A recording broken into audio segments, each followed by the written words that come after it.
नमस्कार मित्रांनो, न्यू मधुर मराठी या चॅनलमध्ये आपलं स्वागत आहे.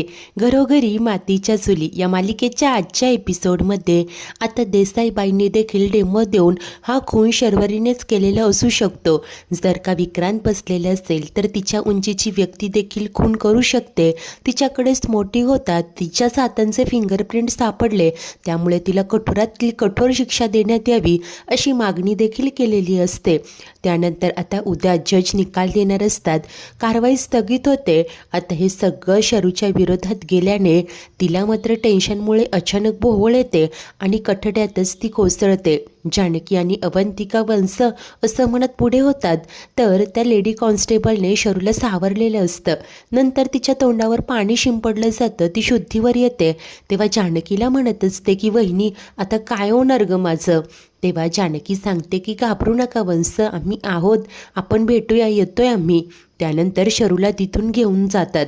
तर इकडे आता काय करायचं हाच प्रश्न असतो. तर आता त्यानंतर जानकीला मात्र खूप टेन्शन आलेलं असतं. इतक्यातच सौमित्रला सारंगचा फोन येतो आणि तो सांगतो की दादा लवकर घरी परत ये, आईची तब्येत बिघडली आहे. तेव्हा आता सौमी म्हणतो की हो हो आलोच मी. तो फोन कट करतो. तेव्हा अवंती विचारते की काय रे काय झालंय.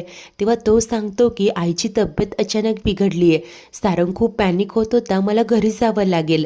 तेव्हा जानकी विचारते की काय झालंय नक्की आईंना. तेव्हा तो बोलतो की सारंगने काही अंदाज दिला नाही पण मला जावं लागेल. तेव्हा जानकी म्हणते की ठीक आहे भाऊजी, तुम्ही आईंकडे घरी जा, आम्ही तिकडे जेलमध्ये पोलीस स्टेशनला जातो. तेव्हा आता जानकी पुढे होते तर सौमित्र मात्र अवंतिकाला सांगतो की ऐक ना एक मिनिट, हे बघ तू जास्त स्ट्रेस घेऊ नको, तुला जेवढं शक्य आहे त्याहीपेक्षा जास्त एफर्ट तू घातले आहेत आणि मला तुझं मोरल डाऊन करायचं नाही आहे, परंतु आज या देसाई वकिलांनी बऱ्याच काही गोष्टी सिद्ध केल्या आहेत आणि त्या आपल्या विरोधात आहेत. तेव्हा अवंतीही म्हणते की हो रे सौमी, कळतंय मला सगळं. तेव्हा तो बोलतो की काळजी नको करूस, आपण करूया यावर विचार. तीही होकार देते आणि त्यानंतर त्या दोघी निघून जातात. काहीच वेळाने जेव्हा लॉकअपमध्ये पोहोचतात, शरूचं चेकअप करायला तिथे डॉक्टर आलेले असतात. जानकी अवंती बाजूला उभ्या असतात. डॉक्टर बाहेर येतात तेव्हा जानकी विचारते की काय झालंय वंशांना, मी त्यांची वहिनी आहे. तेव्हा हे डॉक्टर बोलतात की त्यांनी कुठल्या गोष्टीचा स्ट्रेस घेतलाय का किंवा निकाल त्यांच्या विरोधात गेलाय का. जानकी सांगते की नाही नाही असं काहीही नाही, पण आत्ता सध्या गोष्टी खूप कॉम्प्लिकेटेड आहे. तेव्हा डॉक्टर सांगतात की म्हणूनच तर त्यांचा BP शूट झालाय, काळजी करण्याचं कारण नाही आहे, होतील त्या स्टेबल. जानकी म्हणते की आम्ही त्यांना भेटू शकतो का. डॉक्टर होकार देतात, निघून जातात. त्यानंतर जानकी व अवंतिका आता लॉकअपमध्ये आलेल्या असतात. एक लेडी कॉन्स्टेबल तिथेच बसून असते. तर जानकीला पाहताच घाबरलेली शर्वरी म्हणते की वहिनी अगं कसं होईल गं माझं, मला आत्ता कुठे वाटायला लागलं होतं की इथून माझी सुटका होणार, परंतु आज जे कोर्टात काही घडलंय ना त्यावरून मला असंच वाटतंय की काही होणार नाही, मी इथेच अडकून बसणार ग. तेव्हा जानकी सांगते की नाही वंश, अहो तुम्ही असा विचार का करताय, आम्ही आहोत ना. हे बघा तुम्ही अतिविचार करताय, स्ट्रेस घेऊ नका. शर्वरी मात्र खूप पॅनिक झालेली असते. नाही आता काही होणार नाहीये, माझी निर्दोष सुटका होणारच नाहीये, मी काय करू ग असं म्हणत ती बेचैन होत असते. जानकी व अवंती तिला समजावण्याचा प्रयत्न करत असतात तेव्हा शरूचं लक्ष जातं. तिला लॉकअपचा दरवाजा उघडा दिसतो आणि पुढचा मागचा काही विचार न करता ती सरळ लॉकअपच्या बाहेर धाव घेते. जानकी वंश हो असं म्हणत तिच्या मागे मागे येत असते, परंतु तोपर्यंत ही शर्वरी पुढे येते. तिथे एक लेडी इन्स्पेक्टर कामात असते. अचानकपणे मागणं येऊन तिच्या कमरेला जी बंदूक अटकवलेली असते, शरू पटकन ती बंदूक घेण्याचा प्रयत्न करते. या मॅडम देखील शरूला अडवत असतात, परंतु काही उपयोग होत नाही. शरूने आता ते पॉकेट उघडून बंदूक हातात घेतलेली असते आणि लगेच म्हणते की मागे व्हायचे. तेव्हा जानकी व अवंतीही धावतच तिकडे येतात. आता दोघीही हे समोरचं दृश्य पाहून खूप घाबरतात. शरू म्हणत असते की हे बघा मागे व्हा, नाहीतर मी स्वतःला संपवून टाकेन ह. जानकी बोलते की वंश होय काय करताय तुम्ही, बंदूक आधी खाली घ्या. अवंतीही सांगते की ताई हे बघा तुम्ही बंदूक खाली घ्या बघू. त्या आता शरूला समजावण्याचा, शांत करण्याचा प्रयत्न करत असतात. या लेडी मॅडम देखील सांगत असतात की खाली घे बंदूक, बंदूक दे इकडे आधी तू, असं त्या ओरडत असतात. परंतु काही केलं शरू ऐकतच नाही. तर जानकी शरूला समजावत असते की वंश, अहो आपण प्रयत्न करतोय ना, काहीतरी मार्ग निघेलच, तुम्ही हे असं अविचाराने वागू नका, बंदूक खाली घ्या बघू. परंतु शर्वरी सांगत असते की नाही, सगळं संपलंय आता, मला देखील स्वतःला संपवायचंय, असं म्हणत तिने स्वतःच्याच डोक्यावर बंदूक रोखलेली असते. अवंती ही सांगते की वंश, अहो मी पूर्ण प्रयत्न करते ना, यातून काहीतरी मार्ग नक्कीच निघेल. परंतु शरू ऐकायलाच तयार नसते. नाही, काही होणार नाही आता, असं म्हणत तिने हार मानलेली असते. तेव्हा जानकी दुसऱ्या लेडी कॉन्स्टेबलला इशारा करते आणि मागणं यायला सांगते. त्याच सरशी ही लेडी कॉन्स्टेबल घाईने शरूच्या मागून येते आणि पटकन तिच्या हातातली बंदूक घेते. आता मात्र शरू ढसढस रडायला लागते. तेव्हा चिडलेली जानकी तिला म्हणत असते की वंश, हो हे काय करत होता तुम्ही? अहो स्वतःचा जीव संपवण्याचा प्रयत्न करत होता. अहो निदान एकदा आईंचा तरी विचार करायचा. आपली मुलगी निर्दोष सुटून घरी येईल याकडे डोळे लावून बसल्यात त्या, आणि तुम्हाला स्वतःला संपवायचं आहे. अहो ही ना एक पळवाट आहे आणि तुम्ही पळवाट निवडली. आणि वंश, खबरदार, पुन्हा जर का हे असं स्वतःला संपवण्याचा प्रयत्न केला तर वंश, आम्ही आहोत ना, तुम्हाला बाहेर काढण्याच्या पूर्ण प्रयत्नात आहोत. आता अवंतीही सांगते की हो शरूताई, अहो प्लीज समजून घ्या ना. त्यानंतर जानकी बोलते की हा असा विचारही म्हणत नाही आणायचा, आम्ही आहोत, तुम्हाला इथून नक्कीच बाहेर काढू, असं जानकी विश्वासाने बोलत असते. तेव्हाच आता शरू मात्र हताशपणे म्हणते की नाही, नका सोडवण्याचा प्रयत्न करू मला, कारण मला शिक्षा मिळणं हेच माझ्या डेस्टिनीमध्ये आहे. शेवटी जे सत्य आहे तेच जिंकणार. तेव्हा अवंतिका प्रश्न करते की अहो शरूताई, असं का बोलताय तुम्ही? तेव्हा आता रडतच शर्वरी अखेर स्वतःच्या तोंडून कबुली देत सांगते की मी असं बोलतेय कारण विक्रांतचा खून मीच केलाय. हे ऐकताच जानकी व अवंतिकाच्या पायाखालची जमीनच जणू सरकते. तिथे असलेल्या मॅडम देखील आता शरूकडे वेगळ्याच नजरेने पाहू लागतात. तर घाबरलेली जानकी धक्क्यातून स्वतःला सावरते आणि शरूला म्हणत असते की वंश, हो तुम्ही हे काय बोलताय? हे बघा, असा वेडेपणा नका करू.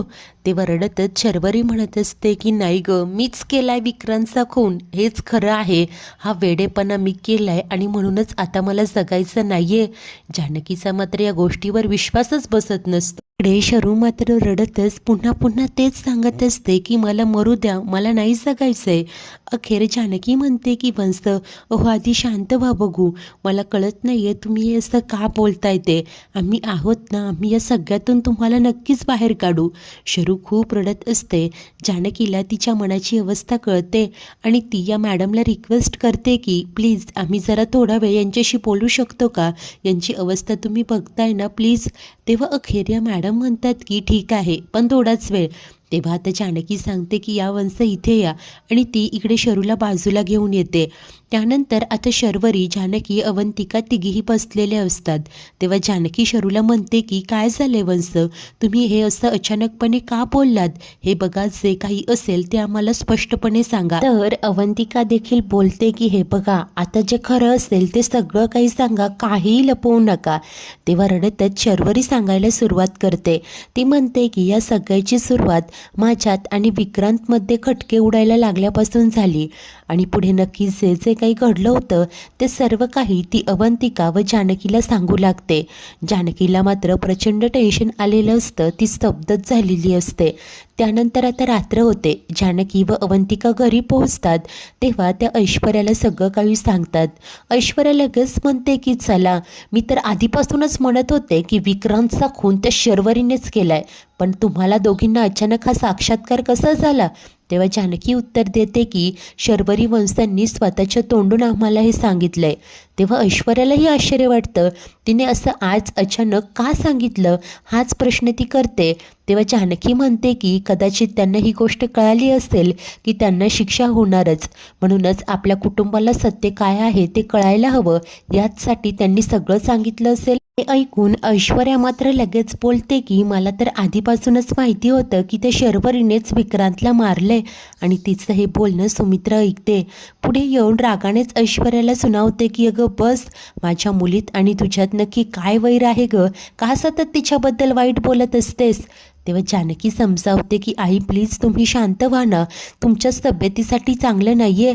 तेव्हा वैतागत सुमित्रा म्हणते की अगं हीच गोष्ट तू हिला समजाव ना, बघ तू न हिला सांगून ठेव की शरूबद्दल वाईट बोलायचं नाही. तेव्हाच अवंतिका अखेर सांगते की पण आई, ऐश्वर्या जे शरूताईंबद्दल आधीपासून बोलत होती ना तेच खरं आहे. तेव्हा आता चिडूनच सुमित्रा म्हणते की बघितलं, हिचं ऐकून तुमच्या दोघींचं देखील शरूबद्दलचं मत बदललं. त्यावर अवंतिका देखील सांगते की नाही आई, ऐश्वर्या म्हणते म्हणून नाही बोलत आहोत आम्ही. तेव्हा ती विचारते की मग. तेव्हा जानकी सांगते की कारण शर्वरी वंशांनी स्वतः हे मान्य केलंय की त्यांनीच विक्रांत भाऊजींचा खून केला.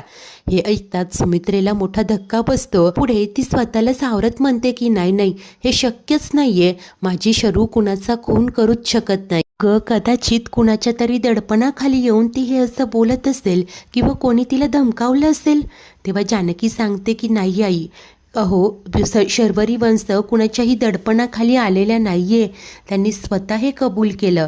सुरुवातीला आमचा देखील विश्वास बसला नव्हता, परंतु हे सगळं का आणि कसं झालं जेव्हा शर्वरी वंशांनी सांगितलं तेव्हा कुठेतरी आमचा विश्वास बसला. हे सत्य पचवणं सुमित्रेसाठी खूप कठीण असतं.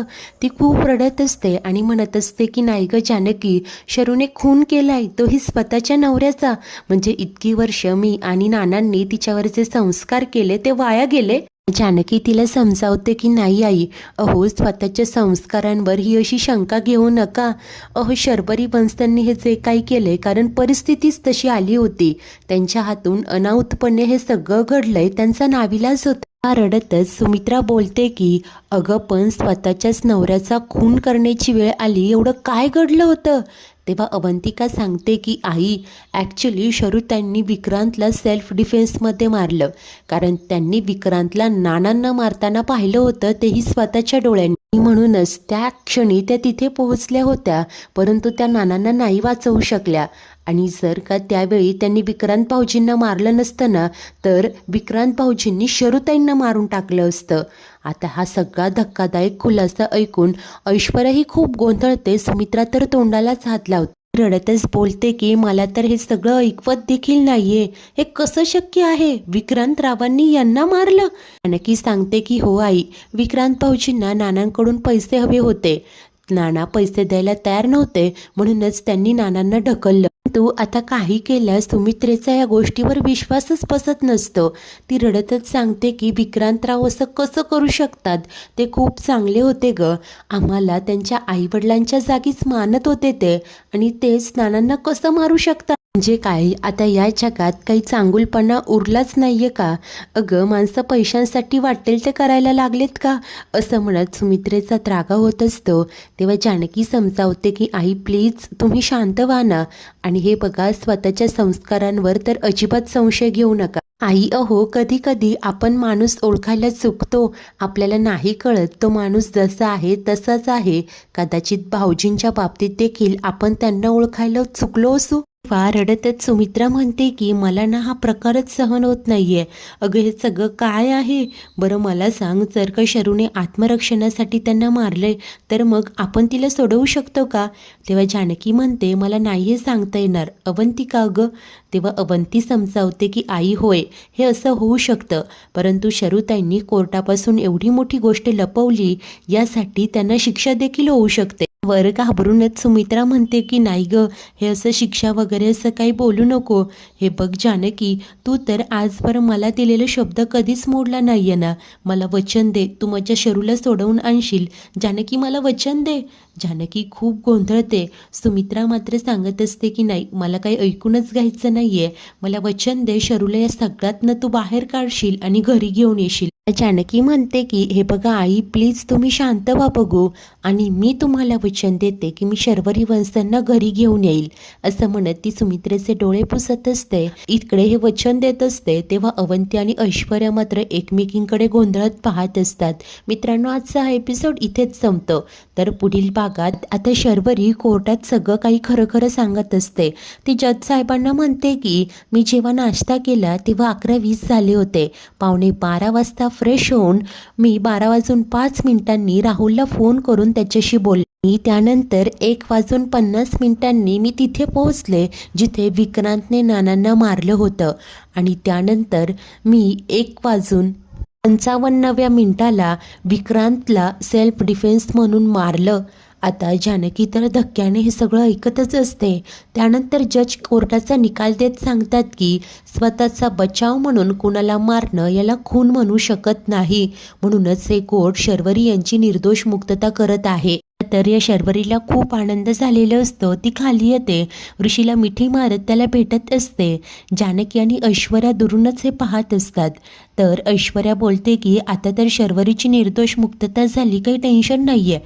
तेव्हा जानकी म्हणते की तेच तर कळत नाही आहे, म्हणजे त्या दिवशीच्या सगळ्या नेमका वेळा यांना कशा काय ठाऊक, कशा आठवत आहे की मुद्दामहून त्यांनी लक्षात ठेवलं आहे काहीतरी गडबड आहे, आणि हे नक्की काय आहे याचा शोध घ्यायलाच हवा, असं आता जानकीने ठरवलेलं असतं. मित्रांनो, ऐश्वर्या आणि जानकी पुन्हा एकदा या सगळ्याच्या मुळाशी पोहोचतील का? खरं तर नानांना मारलेलं आहे या राहुलने, कारण नानांनीच राहुल आणि या शर्वरीला एकमेकांच्या मिठीत पाहिलेलं होतं. परंतु आळ आलेला आहे बिचाऱ्या विक्रांतवर. आता विक्रांतचा खून देखील राहुलने केलेला असणार, परंतु राहुलने नक्की शर्वरीला अशी काय पट्टी पडवली जेणे ती हे असं सगळं काही बोलत सुटली. आता जानकी या सत्यापर्यंत कसं पोहोचणार? ती नानांना आणि विक्रांतला दोघांनाही न्याय मिळवून देऊ शकेल का? आता जानकी आणि ऐश्वर्याची जोडी पुन्हा एकदा काही कमाल करेल का? यांची डिटेक्टिव्हगिरी पाहायला खरंच मजा येणार आहे. अशाच नवनवीन भागांच्या डेली अपडेटसाठी आपल्या न्यू मधुर मराठी या चॅनलला नक्की सबस्क्राईब करा. धन्यवाद.